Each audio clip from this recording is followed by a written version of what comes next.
What is up, YouTube? HPJ here. I hope you guys are doing well. Welcome to another HPJ podcast. HPJ is your host as always, and we are on number 12, our podcast 12. And the reason why people are probably going to ask why is this podcast 12, that's because earlier in the week, crazier shit was going on as well, and I didn't want to forget about it. So if you want to have a recap of that, I will post the video soon. So it'll probably be a little out of order. Podcast 11, podcast 12. But I will try to post podcast 11 before I post podcast 12 because we got new AirPods, we got new iPhones. Samsung giving their updates. Crossworlds is giving its updates. There was just a lot happening earlier in this week of September 12th of 2024. Now, September 12th of 2024 itself was a crazy thing. And before I get to that, there is a date that we must talk about and pay respects to, and that is September 11th. September 11th of 2001, to be more precise.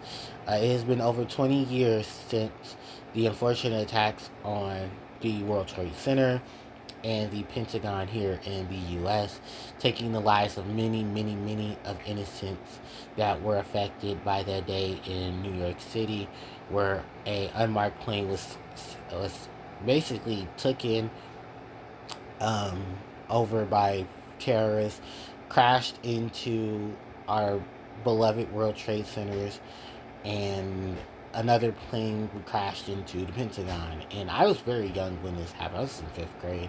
So I have a vast memory, not a vast memory, but a very short memory of the things that transpired. But it was a very devastating day, and I knew a lot of people affected by it personally and just how things were going. Because I remember very vague moments of that day, but I remember it almost as if it was pieces of a memory that was shattered throughout time. And I remember just the fallouts of things that happened after. I do remember what on that day from verbatim of what happened on my end, which basically was getting up that morning, going to school. My teacher at the time, she had the news on, and it was just it was a visual of New York from, I believe, overlooking the New York Bay, and you can see, I think it was just focusing, maybe it's from one of the other neighboring parts of New York, but you can see smoke in the sky. You can see, I couldn't read out what was wrote out on the bottom screen, but it was basically on almost every television visible in the school. And I remember coming into class, sitting stuff down. I think I went to go get breakfast. No one was really talking. Maybe they were. I just wasn't really paying attention. I remember we were sitting down for a good 30 minutes. We were getting ready to start the lesson. There was a brief conversation, and then I remember my neighbor coming in, and she was saying, she had a note in her hand. It was from my mom, basically telling my teacher that they were going to have me come home. Which teacher said, perfectly understandable. Joseph, go ahead and collect your things. We'll see you tomorrow. And I said, okay. I didn't know what was exactly going on. And then we went and got my brother. We took a bit of a ride around. And we went back home. And awesome neighbor, by the way, I cannot remember her name for the life of me. I think I remember her daughter's name being Anna. That was her name. And I remember we were all in the car, and everybody was like, we don't know what's going on. We thought we were just getting a day to come out of school. For real. But we didn't realize the impact of what was happening. And I remember, her mom put on, was talking to us. She asked us how we were. We were told her we were all right. She says, good. Your mom wanted me to get you guys out of school. She says she's they're waiting for you guys. I just want to go grab something from the store. Oh, she bought us some to drink too. It's nice of her. Very nice woman. I hope she's doing well. And I remember my brother and I was saying, what are we gonna do when we get home? He's like, I guess clean up because we kind of didn't clean the room up before we left. It's like, oh yeah, we didn't. We kind of should. Well, we did too, by the way. We did clean up our room. So when we got home, um, our parents were waiting outside. Um, my mom gave us a hug. She said, you guys go ahead, go upstairs and play the game, and I'll talk to you later. I remember she said something about my sister was on her way home, um, but and then that my other sister, they were going to keep her at school, but they had the kids in the area, they were going to be fine, so she didn't have to worry about her. Excuse me. And then I just remembered the phone was ringing and everybody was outside talking. There was a lot of talking and stuff, and um, we were just in the room. We were told there's food in the refrigerator. You know where the snacks are. If you have homework, go ahead and do it. And later on, we talked about what was going on. Where basically, yeah, that whole week or the rest of the week, it was just conversations about peace and love, and you know, a lot of things were happening, and a lot of people are going to say nasty things about people, and don't let that affect you, and stand up for each other. And it is a lot of talk. We realized as we got older what really going on. Of course, many of you know, terrorist attack on the World Trade Center and on the Pentagon, by planes that were taken over by those of Middle Eastern descent that are part of the terrorist organization, um, by Bin Laden, and all the crazy things that were happening that kids our age knew nothing about.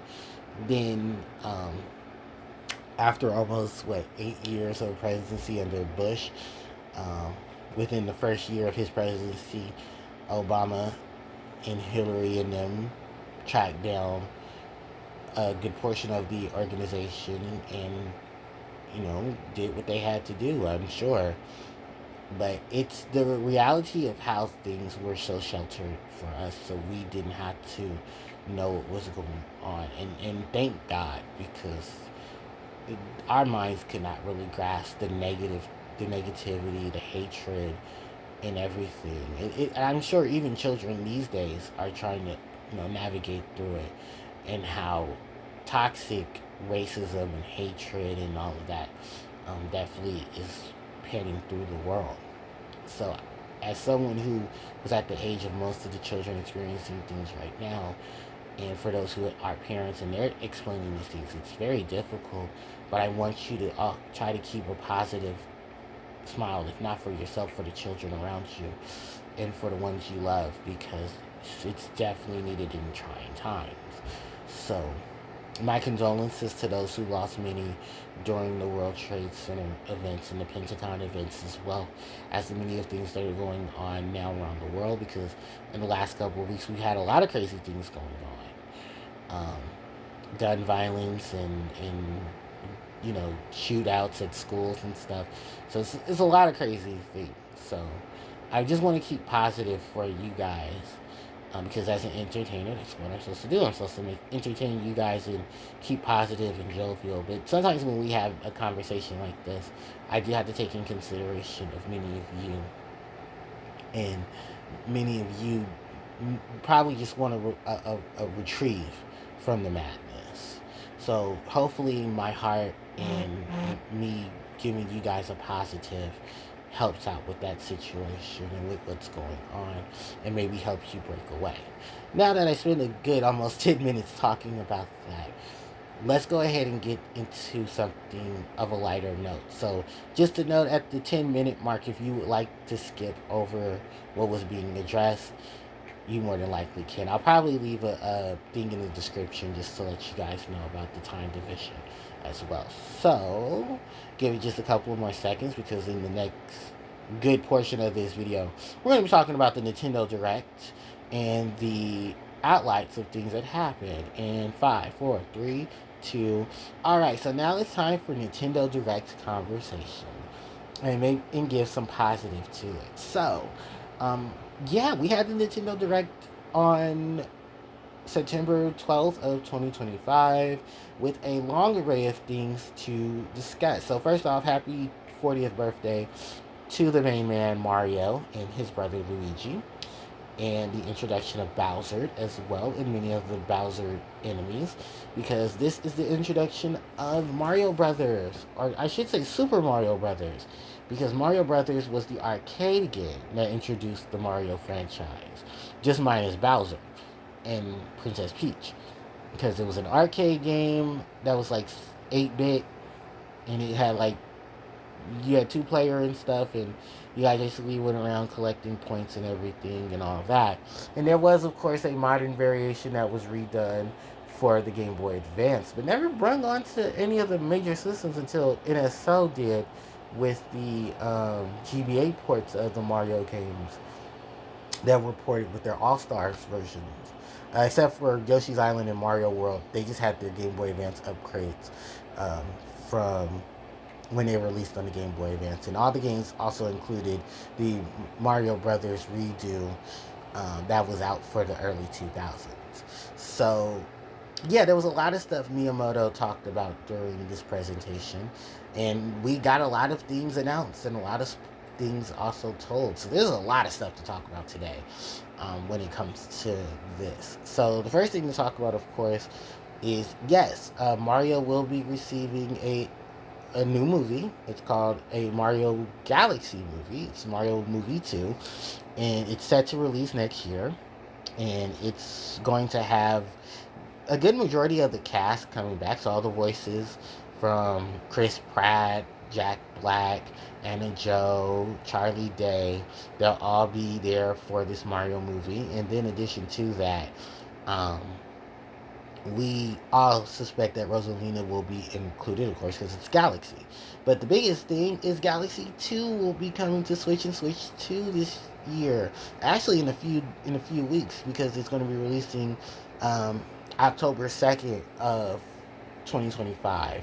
Now you can buy it separately, Mario Galaxy and Mario Galaxy 1, or you can buy the games together, and it seems like the NSRB looks at about $80.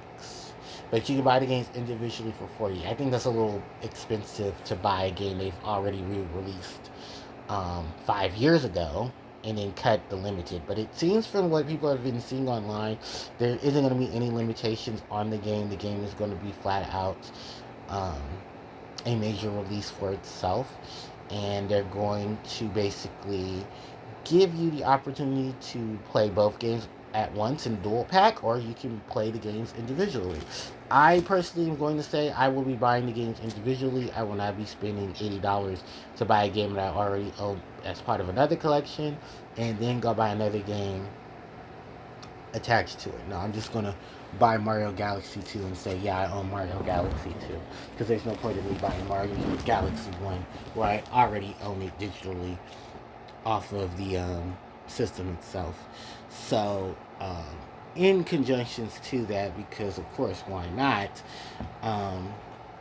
There's also the new Yoshi game that's coming out, Yoshi Story World or Storybook. That's all I'm calling it. Don't judge me. Actually, I gotta get ready to switch my headphones over because I just heard the beat. So just give me 1 second. I'm gonna switch these bad boys over. All right, guys, I am back, and oh my goodness, yeah, my headphones had to change, but this guy didn't. So yeah, we got the announcement of the new Mario, the Mario game. Hold on, because I'm actually gonna just look it up on Nintendo's YouTube page. Everything that they showcased off of the Direct. So we got the hold on, no, those are shorts. Let's go to video. Bam, there we go. So, let's just start off Mario movie, a Mario Galaxy movie, which I talked about. The Mario Galaxy bundle, which is also coming out. You get Mario Galaxy 1 and 2, or from what I learned during the post-direct, I was watching some Call Me Johnny stream, and Blaze Henry won. Hi, Jason.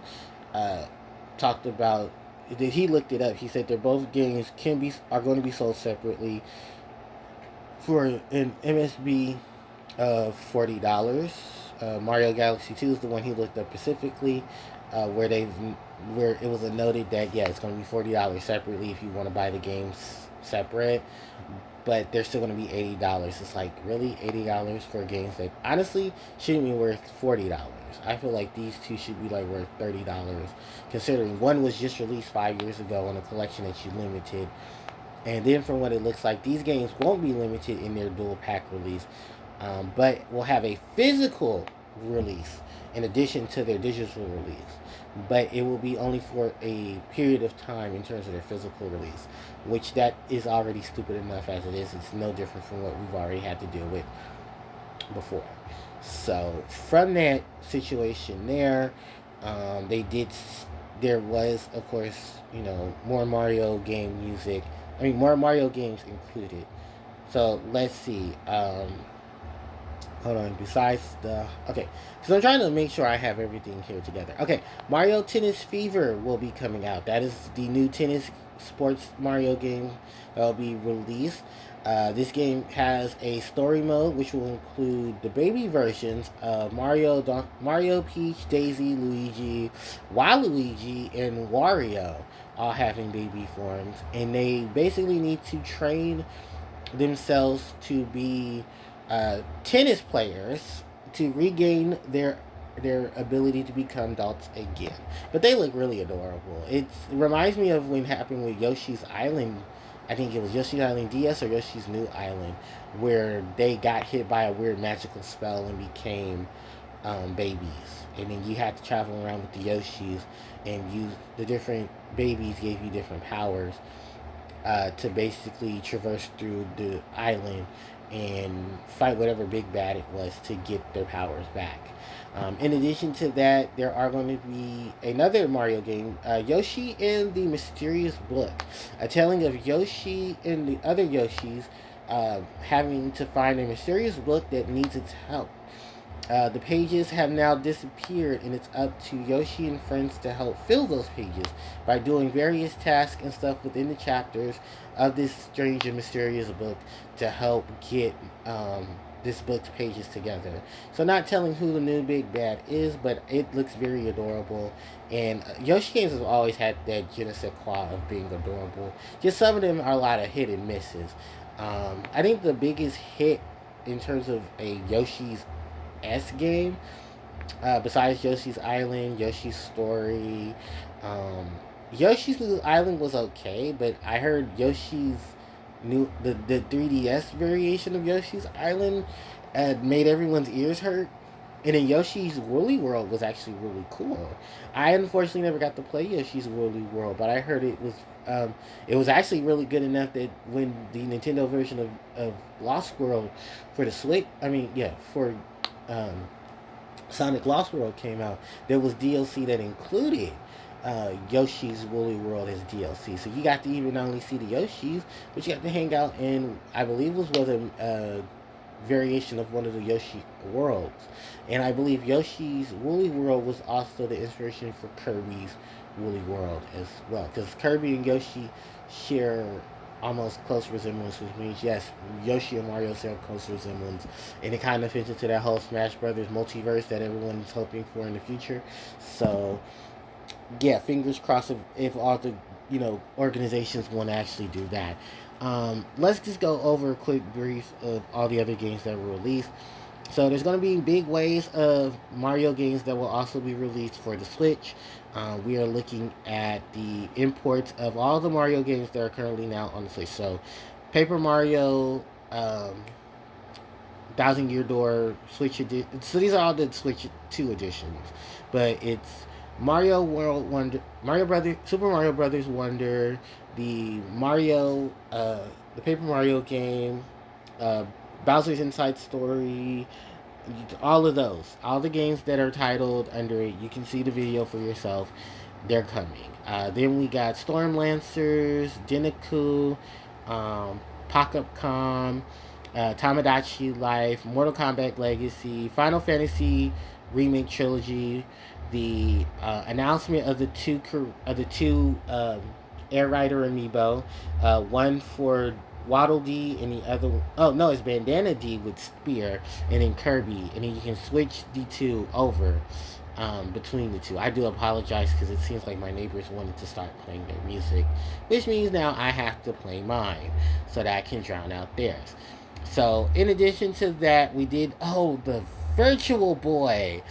That disappointment of a system is coming to NSO. Yeah, so for those who don't know what the Virtual Boy is, it was a failed attempt at trying to do 3D without having to actually want to do 3D. And is it a horrible excuse of a thing? So they have, officially decided to do a release of the Virtual Boy. Hold on, I'm about to switch over to something. That'll work. So, yeah, they're going to do the Virtual Boy is coming to it. They didn't give an official release date, but there's about 20 games for the Virtual Boy that's going to be done. And God, I cannot wait for that hot mess to be a thing. Fatal Frame 2 is coming to the Switch too. With, I don't know if this is a port or not, but I guess it's a port. It's a port. It's going to have some additional things as well. One Piece Pirate Warriors 4 is coming. Overcooked 2 gets a Nintendo Switch edition. Stardew Valley with a Nintendo Switch 2 edition. The Human Fall Flat Nintendo Switch 2 edition. Power Wash Simulator 2 is coming to it. And Suika Game is coming to it. They're getting Suika Game Planet. Then Metroid fans. Metroid Prime fans too. You're eating well. You're eating very well this year, Metroid fans. Hold on, I had to turn it down a bit. Not theirs. I don't know why they don't ever consider that, but Nintendo Switch, Prime fans, you're eating well. You're getting you're getting 3 amiibo. You're getting one on after launch date, which is December 4th, and then you're getting 2 a month in advance for whatever weird reason. But Xana's got a bike. She biking, y'all. And apparently they have an open world. Now, let's just hope this time around, when somebody does an open world, it's not a hot mess. Because why is it that every time the game does an open world, it just becomes a hot mess? Fix it, Jesus, fix it. So, that's happening. As of the 12th, you're also going to see Donkey Kong fans eating well because you guys are getting DLC for Donkey Kong Bonanza. DK Island and additional modes are going to be added to the game as paid DLC. Which, I hate that it's paid DLC, but at least you guys are getting DLC. Don't worry, there's a reason why I went about paid DLC. When we get to Pokemon, you'll understand. Dynasty Warriors Origins will be coming with a story mode as well for Dynasty Warriors Origins. Monster Hunter Stories 3 will be coming. There's a whole reel of partners coming, including one of my favorite franchises, Disgaea 7 Complete will be coming to Nintendo Switch and Switch 2. Resident Evil fans, Resident Evil Requiem, RE9 will be coming to Switch 2, as well as RE8. And what's that other game? Resident Evil Bioshock or Biohazard? I'm sorry, I'm not a Resident Evil fan, so I know little to anything about this series. But you guys are getting 3 games on the Switch too. So congratulations if you haven't already bought these games. And then the last opening end of it, before I talk about the Pokemon crap, because I'm sorry, I may be a Pokemon fan, but that was BS what they did. Fire Emblem is coming. Fire Emblem Fortune's Wave will be coming to the Nintendo Switch 2 as the first Fire Emblem game of the series for the new system. And you guys sit on that how you want to, because I'm not. Anyway, Danganronpa 2 is coming to the Switch and Switch 2. Dragon Quest 7 Reimagined is coming. Hyrule Warriors: The Age of the Imprisonment War also got some more information about it. Still looks like a very nice game in telling of exactly what happened while Zelda was in the past during the times of Tears of the Kingdom.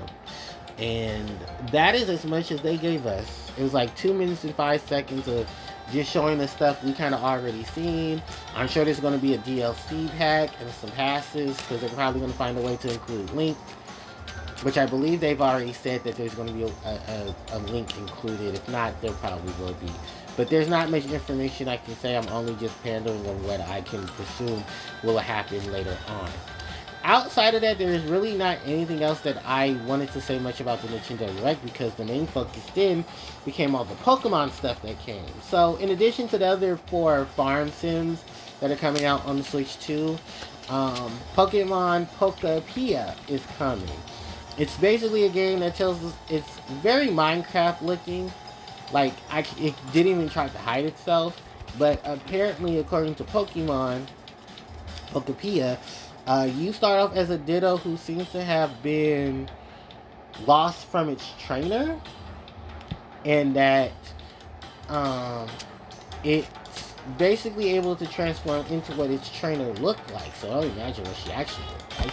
And that apparently this Ditto is trying to reimagine the island that it's on to resemble that of where its trainer was from, and that it's using its ability of transforming to actually learn the other attacks and abilities of other Pokemon and convince them to help him, or convince it, them to transform the island into a Pokemon paradise, being the leader of it and having the Pokemon team up with it to do various... It's very Minecraft, very farm sim. It looks cute on the outside, and it's just like, oh, this should have been saved for a Pokemon Direct. Alright, now let's get on to the big thing of why everybody in the Pokemon fandom is basically pissed off, but will be a complete sheep and sell out for it. Pokemon Legends ZA has made a big announcement of 3 more Megas being added to the franchise. No, I'm sorry, not 3, 5. 5 new Megas will be added to the franchise. And they are in the forms of the trio for the Kalos region. Delphox, Greninja, and Chestnut will all be receiving Mega Evolutions. Mega Chestnut, Mega Delphox, and Mega Greninja, as well as their designs, have all been announced and seen as part of the 2 minutes that was given for the Pokemon portion of the Direct. Because Pokemon team is probably going to have a Direct for whatever's left pretty soon within the next couple of weeks. Because remember, the game is still going to be released pretty soon. So, next up to that is the DLC wave for Pokemon Mega Dimensions, which is going to now feature Mega Raichu X and Mega Raichu Y. Yes, Raichu, Pikachu's evolution, the mascot of the franchise, is getting its Mega Evolutions for its evolved form. And they look pretty cool, but from what we have now been told, they don't have dual typing. They're both still electric, but there hasn't been any announcements of their abilities or anything. It doesn't like any of the Pokemon in this game have any abilities, but they have really cool designs and really much such features. But they're not, and I get why some people would say, I like the designs and everything, but it could be better. And it's pretty much because Pokemon had did a lot of details and textures to Pokemon in other games for the Pokemon franchise, just not in their main games or the main series. So it kind of begs the difference, like, are they just getting lazy with things, or when they jump to 3D, did they just say, screw it, just as long as it looks 3D and it looks polished, they'll buy it? Which, to be fair, Pokemon fans, myself included, we didn't make this any easier on ourselves, because we fell for it, and we did hard. Now, the biggest controversy is that the Mega Stones for Delphox, Greninja, and Chestnut are locked behind competitive play. You have to participate at least once within a waves of periods for the competitive scene in the Pokemon series in the ZA series to get the Mega Stones for Delphox, Chestnut, and Greninja, which I believe is a cop-out move that they're doing. I wouldn't be surprised if Pokemon Champions gives you a way to import Greninja, Delphox, and Chestnut and to have their Mega Evolutions as well. But to lock it behind DLC and also post-game stuff is just like, wow, that's a really cheap move. Good thing I'm still not buying this game. I haven't even bought the first Legends game, the Legends Arceus game. I didn't buy that either because after finding out that I had to pay $60 to beat the main story, to then go over back to Diamond and to beat what is it, Brilliant Diamond Shining Pearl, BD SP, to basically go get the flute to then encounter Arceus. Yeah, I'm not doing that. And plus, that was even more BS because they had limited time DLC for the Gen 4 remix because I don't have Shaman from that game. Shaman was, I think it was either Shaman or Darkrai. One of the two, I think both, were timed exclusives. And no, I didn't get them. I did get Cresselia, but I did not get Darkrai. Or I think I did get Darkrai and Cresselia. I didn't get Shaman because they locked it behind. And I didn't even know about it either because if I had known about it, I would have gotten it. But then again, if I look into my Pokemon bank, I have Darkrai and I have Shaman. So I guess I'm really not too stretched on that either. But I just thought it was really just like dirty and low down how they did that. But yeah, and a lot of Pokemon fans agree, but also some of you are going to be shoot by the game and still do it anyway. I'm sorry, I'm going to be very real and honest with you. Nothing about Legends ZA appeals to me at all. It's cute that how they look. It's cute how the battle system is.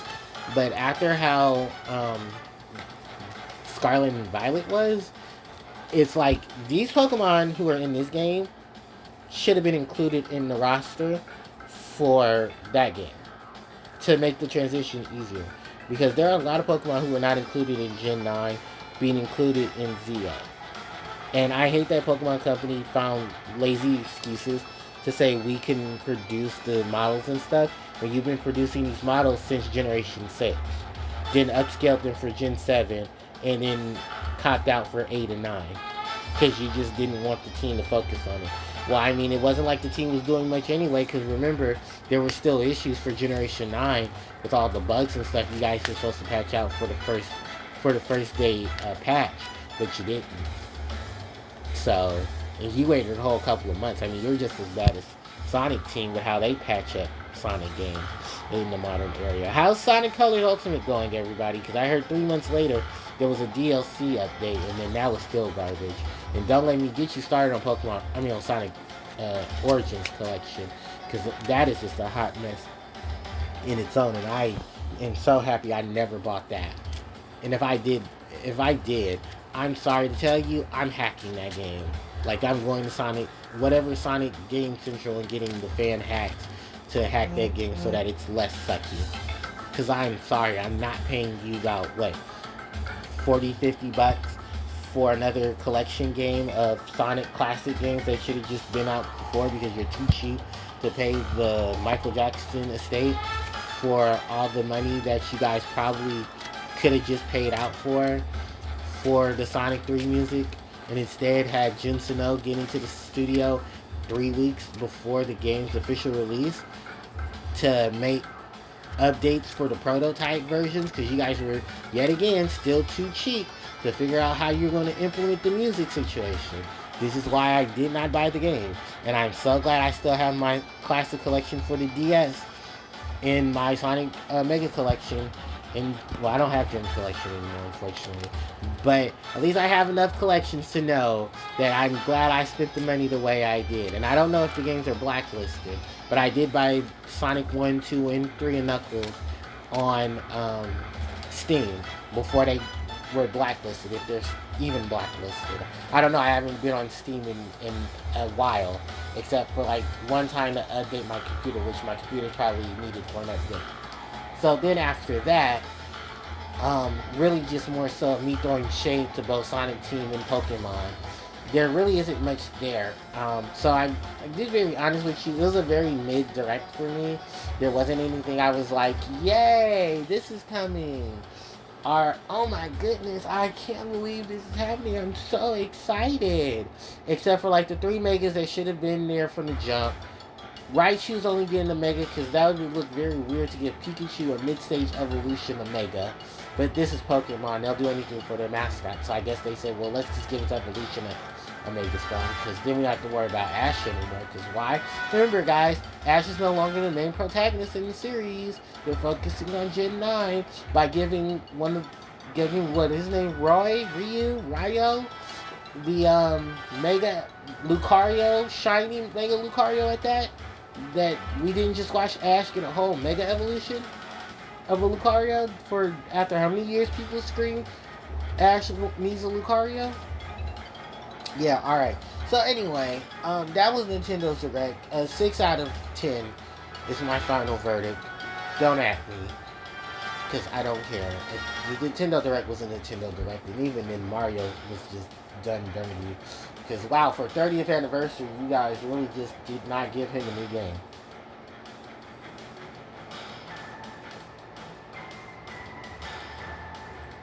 But nice movie. Um, and I can't wait to see how that happens. Because God, Chris Pratt can act.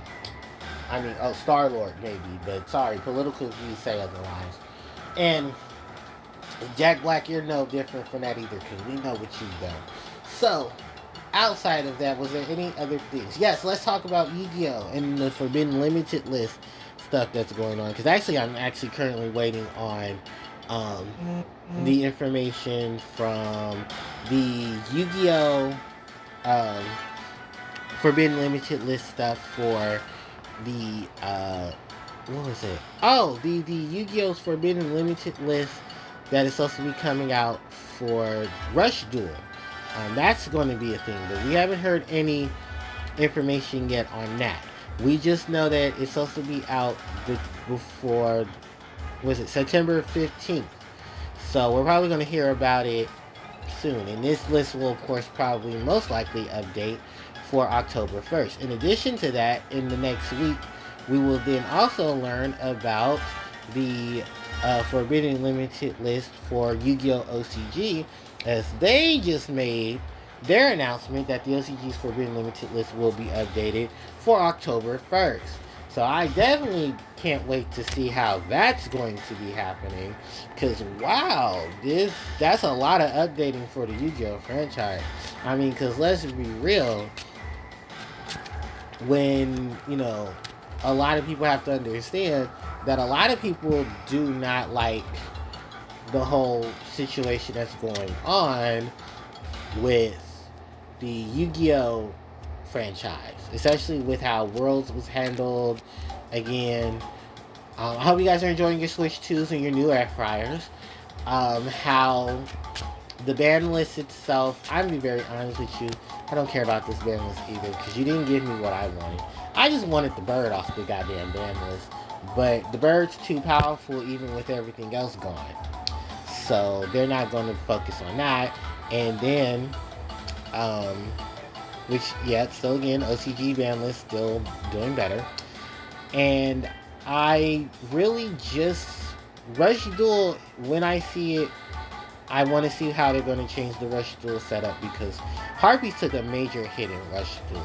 There is a way to kind of fix it, in my opinion, and it's like this.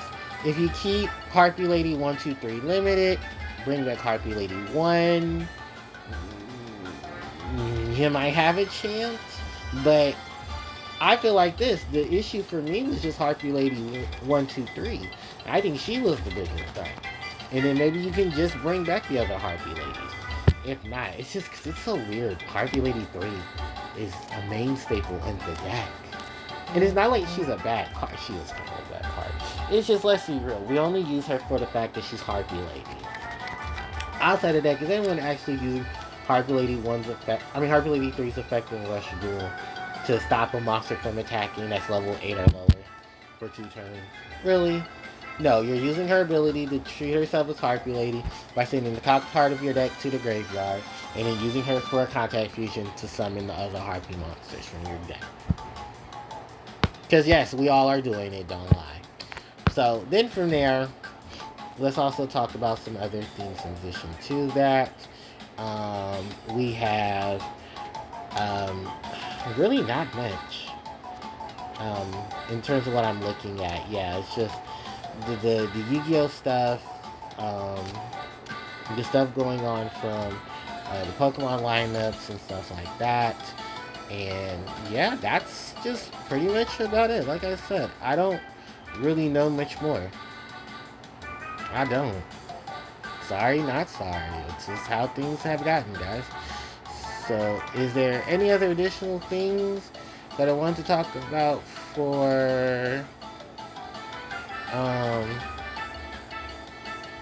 nope. Mm-mm. Nope.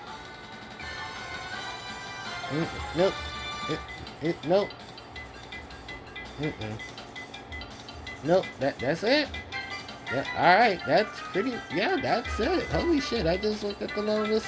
There really isn't much of a long list. I just thought about it, because, yeah, HPJ kind of did just go through, like, a whole wave of things. Yeah, looking at it, yeah, that's basically it, I did. Um, Holy shit.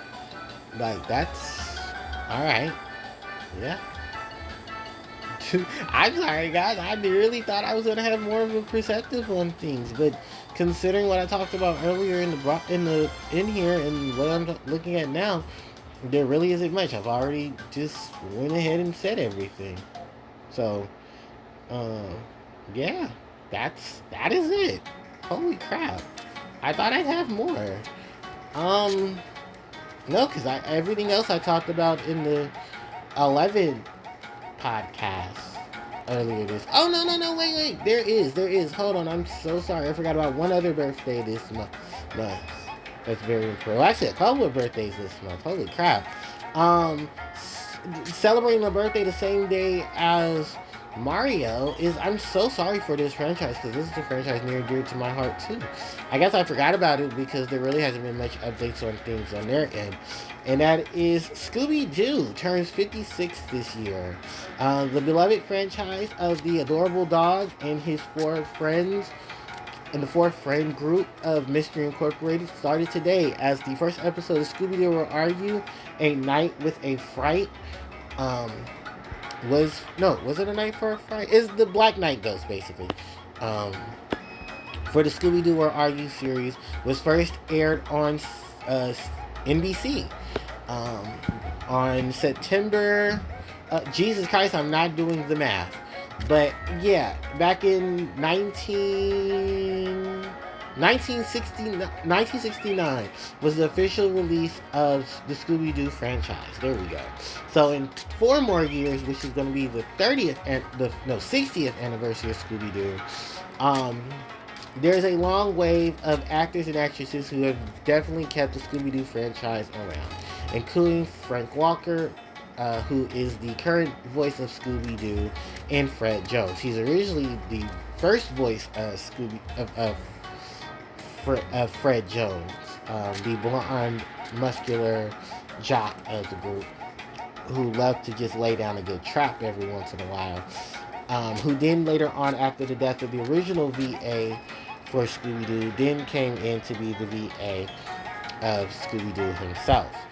And I thought that was a really cool situation. Oh, sorry about that. I had an ad on something else come up. So, oops. We're going to just change that. And there is a lot of things that are actually still pretty cool. So, hell yeah to Scooby-Doo franchise. You guys want to know some of my favorite Scooby-Doo franchises? Scooby-Doo Where Are You? Scooby-Doo shows, the new Scooby movies, as they were called, because there were the Scooby movies that came out before then, and that's it's a weird wave of promotion for Scooby-Doo. A pup named Scooby-Doo, the Scooby-Doo movies that came out in the late, in the late 90s, early 2000s. The Scooby-Doo movie that came out, Scooby-Doo movie 1 and Scooby-Doo movie 2, Monsters Unleashed. What's New Scooby-Doo, which I enjoy, and if I get the chance to get get the movies, get the Scooby-Doo Where Are You franchise, I will definitely do that and take a look at that again, because that's definitely a part of my childhood into my early teens. Shout outs to Simple Plan, who were the guys behind the opening theme for that. Then, back into it, our Mystery Inc., Mystery Incorporated, the Scooby-Doo series there, which took a more darker tone to the Scooby-Doo franchise, but still kept a lot of its comedic fluff. I didn't like some of the way things were toned or changed in it, like Fred became the overly incest child, man-child. I did like the Hex Girls coming back. That was really nice. A lot of homages to older iterations of the franchise, like the one where the girl who faked being the daughter of the bank teller who was aliased as the Creeper. Coswell. Um, James Carswell. He was the bank. He was the bank direct. He was the bank manager of a bank in the city of Coolsville, who got caught. Who was caught on camera stealing money from the bank. Got caught by the infrared camera that he didn't know was installed by the janitor, by the gate guard, by the police guard that was working there. And when he did catch on to it, Coswell disguised himself as let me get this story correct. The original story of Jeepers, It's the Creeper, was one of the episodes from Scooby-Doo, Where Are You? In that episode, the Creeper, who was known as James Carswell, was the bank manager for a bank in the city of Coolsville, which the city of Coolsville is very, very big and not really telling from what you've seen in the Scooby-Doo Mystery Incorporated series. It's bigger than what you think it is and very more modern-esque. So, what happened at that point was they interacted with the Creeper. Basically, Coswell dressed up as the Creeper, knocked out the bank guard, tried to find the pictures that were going to tell him stealing from the bank safe. He came up, basically told them that there was this phantom named the Creeper who would come out of the store at night holding briefcases of money and running off into the depths of the night, spooking and scaring people out of his way, to basically throw the suspicions off of him. Where what he didn't know was that the guard inserted an infrared camera that took a picture of Carswell stealing the money out of the bank. Unbeknownst to Carswell, that the bank guard had not only the photos, but also had duplicates of the photos in the car. What Carswell thought he took was not the actual pictures, but the bank guard gave Freddy the actual pictures of Carswell stealing it, and all you had to do was light a fire to the back of it, and it would show the picture of Carswell literally with his hands in the cookie jar stealing the money. And what's even more funny about this is that was around the time where infrared cameras were starting to be a thing. So tell the story of how modern technology really started to modernize back then, because nowadays you have, AI cameras that can literally see everything that's going on. Even digital cameras to that point can do just as much damage to someone's reputation as it is. Even camera phones now, with how advanced they are with Snapdragon technology and stuff, that you can easily see and record and take pictures. It's crazy, isn't it? So how does this incorporate with Mystery Incorporated? Well, they told this story again where after capturing Carswell and discovering his flaws and sending him to jail, the big bad of the series was testing the group by having Carswell's daughter pose as a new girl that became a ghost or whatever. It's a very weird story for the Incorporated franchise. But basically, a girl was paid to be the actor portraying herself as Carswell's daughter, who was a high school student at another school that apparently she had some weird connections to the spirit world and became the prom princess specter, whatever they were trying to tell with it. But basically she had her sights out on Freddy and was going to basically frame Freddy and the gang for some crimes that she committed, then got caught in the crime similar to that of Carswell,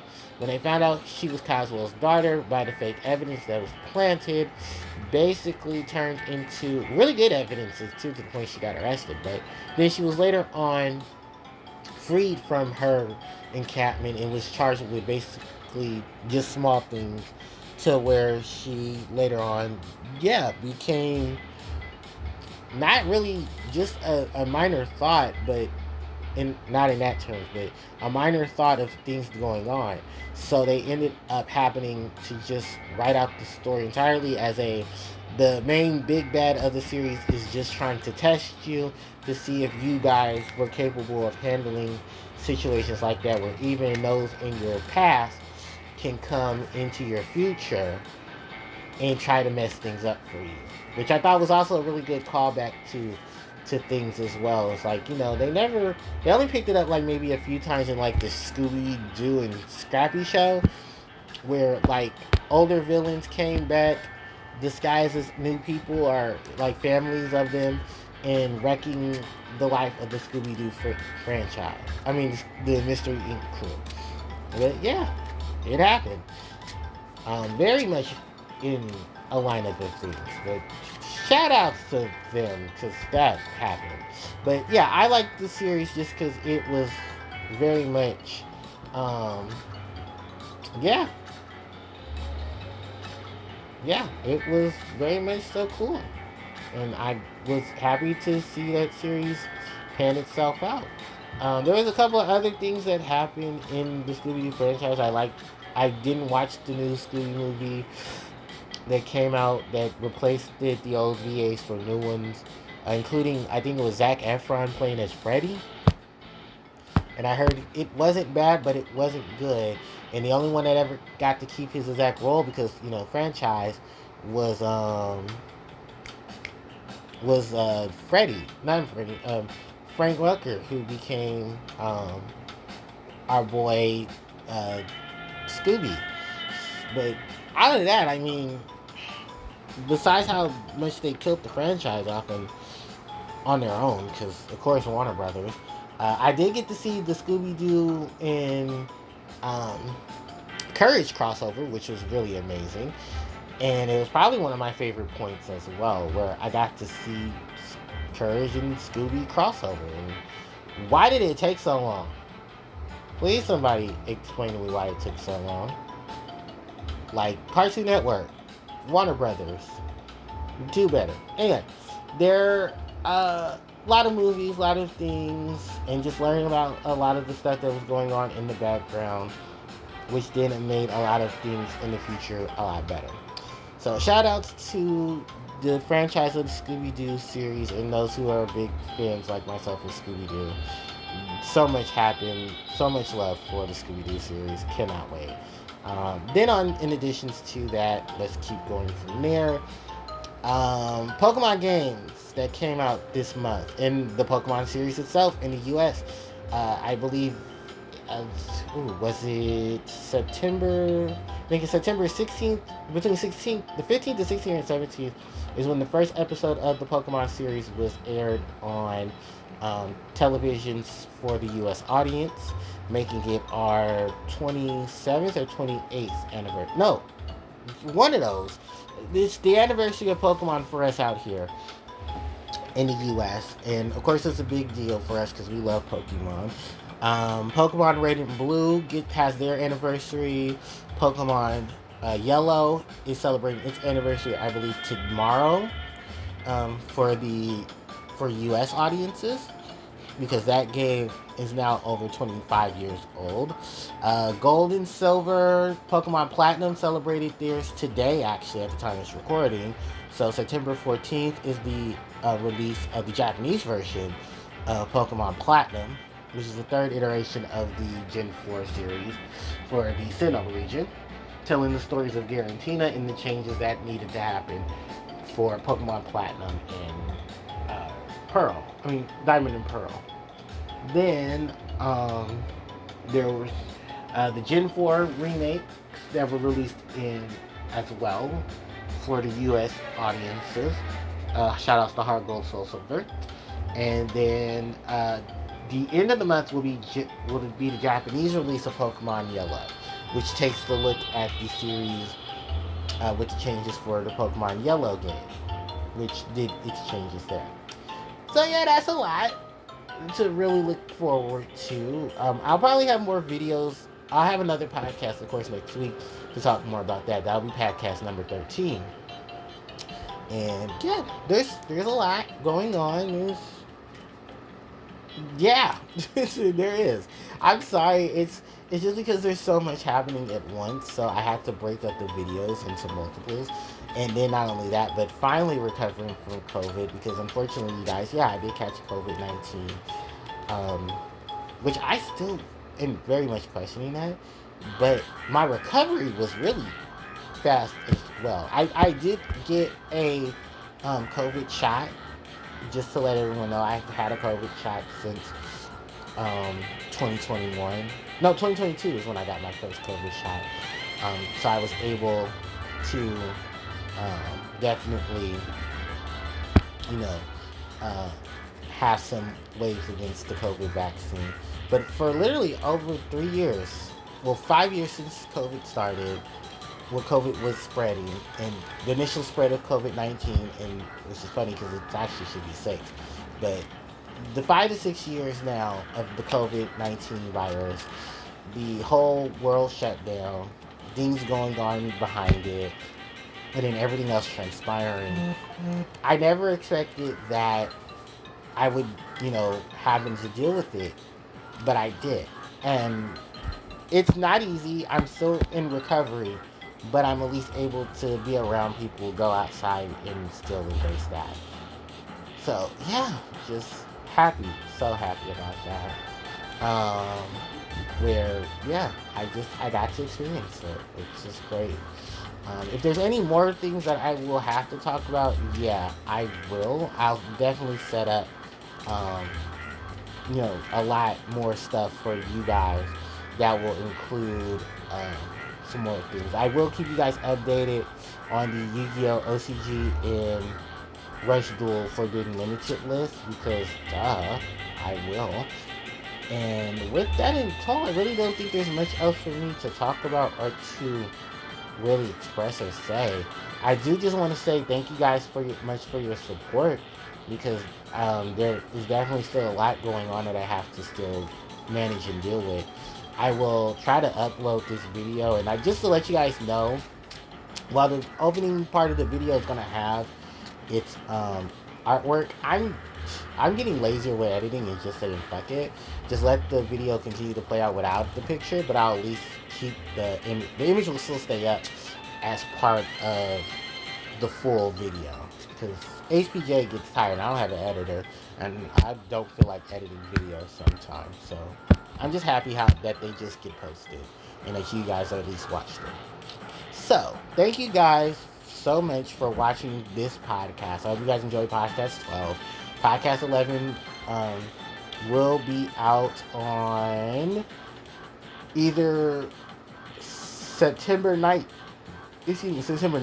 or 20th of the following week.